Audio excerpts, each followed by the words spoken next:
warahmatullahi wabarakatuh. Di sini kami dari kelompok 2 ingin mempresentasikan tugas jalur privilege. Perkenalkan, nama saya Muhammad Satria Penukunama. Di sini saya memerankan perempuan kepala kantor kecamatan 30 tahun Laja.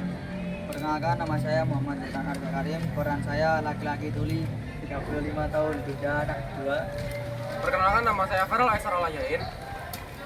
Peran saya adalah wanita umur 17 tahun, peserta didik, orang Papua. Perkenalkan, nama saya Abdul Ghani Ramadhani. Di sini saya memerankan perempuan petani 30 tahun, janda korban bencana.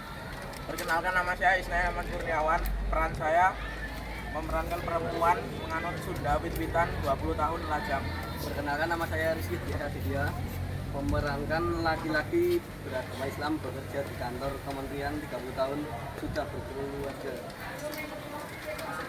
Apakah kamu dapat mengakses internet setiap hari dan setiap saat?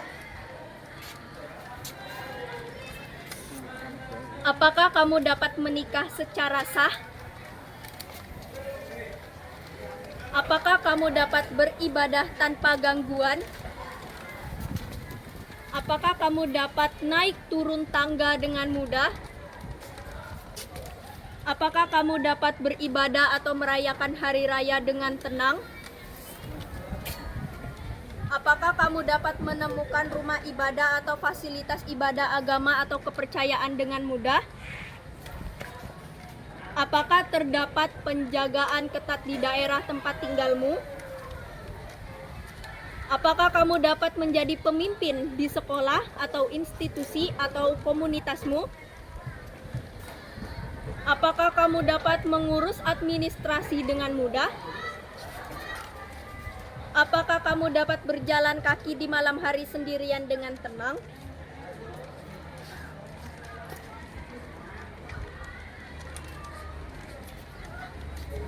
Baliklah.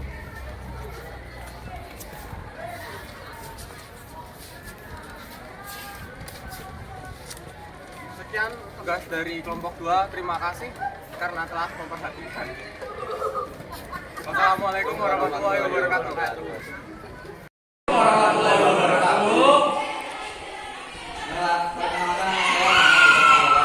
Perkenalkan, nama saya Farel Aisar Alayain. Perkenalkan, nama saya Rizky Diadia. Perkenalkan, nama saya Muhammad Satria.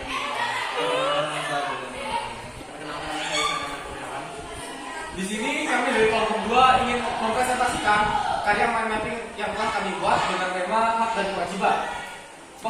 Pengertian dari hak dan kewajiban: hak perlindungan dan penghormatan yang diatur oleh hukum. Kewajiban adalah tanggung jawab sosial yang harus dilakukan oleh setiap individu. Nah, yang kedua adalah kelompok marginal. Ciri-ciri terpinggirkan, akses terbatas terhadap sumber daya, kemudian hak perlindungan hukum, pendidikan, kesehatan, berpartisipasi sosial, politik. Kewajibannya adalah menghormati hak orang lain, berpartisipasi dalam masyarakat. Yang ketiga adalah kelompok marginal. Nah, ciri-cirinya adalah posisi dominan, akses yang lebih baik terhadap sumber daya, ya, dan haknya adalah akses penuh terhadap hak dasar. Kewajibannya menggunakan keistimewaan untuk membantu kelompok marginal mencegah diskriminasi. Yang keempat adalah kelompok rentan. Ciri-ciri dari kelompok rentan adalah mudah terkena dampak negatif, membutuhkan perlindungan khusus. Contohnya seperti lansia, anak-anak, perempuan. Dalam situasi tertentu, pengungsi. Haknya adalah perlindungan khusus, akses prioritas terhadap bantuan dan layanan dasar. Kemudian kewajibannya adalah menghormati hak dan kewajiban dengan dukungan dari masyarakat dan pemerintah. Dan yang kelima adalah kelompok tidak rentan.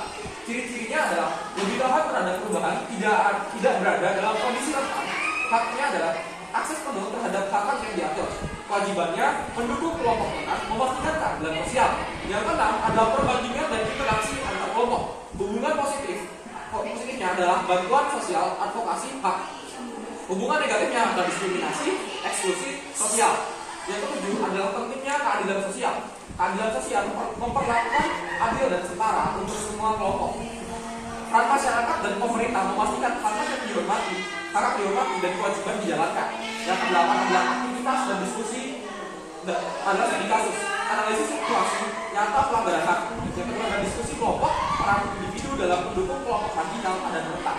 Materi ini akan membantu memahami struktur dan interaksi berbagai kelompok dalam konteks hak dan kewajiban serta peran yang perlu dimainkan oleh masyarakat dalam mencapai keadilan sosial. Nah, sekian dari saya. Terima kasih karena telah menyaksikan. Wassalamualaikum warahmatullahi wabarakatuh.